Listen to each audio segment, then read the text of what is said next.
أعوذ بالله من الشيطان الرجيم. بسم الله الرحمن الرحيم.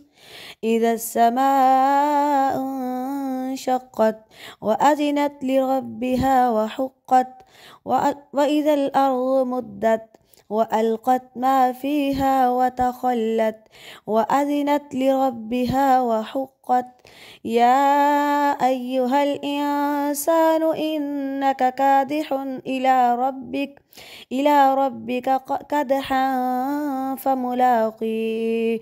فأما من أوتي كتابه بيمينه فسوف يحاسب حسابا يسيرا وينقلب إلى أهله مسرورا.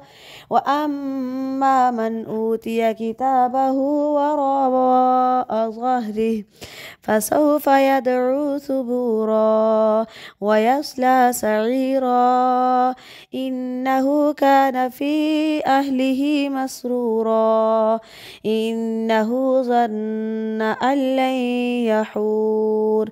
بلى إن ربه كان به بصيرا.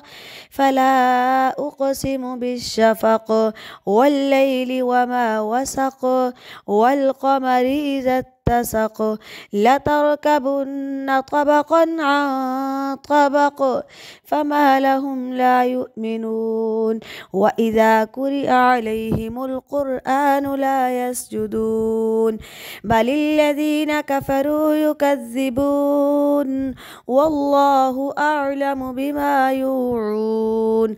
فبشرهم بعذاب أليم إلا الذين آمنوا وعملوا الصالحات لهم أجر غير ممनून।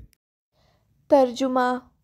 जब आसमान फट जाएगा और अपने रब का हुक्म बजा लाएगा और वो इसी लायक है, और जब ज़मीन खींच कर फैला दी जाएगी और वो अपने अंदर के ख़जाने निकाल बाहर फेंक देगी और ख़ाली हो जाएगी और अपने रब के हुक्म को बजा लाएगी और वो इसी लायक है।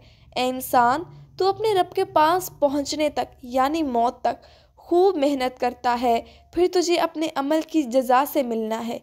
तो जिसको इसका नामाए अमाल इसके दाएं हाथ में दिया जाएगा, इससे हिसाब आसानी से लिया जाएगा और ये अपने घर वालों के पास खुश खुश वापस लौटेगा।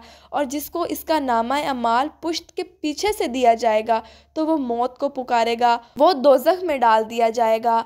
बेशक वो दुनिया में अपने घर वालों में खुश व खुरम रहा करता था। इसने समझ रखा था कि इसको अल्लाह के सामने वापस नहीं जाना। क्यों नहीं, बेशक इसका रब इसको देख रहा था।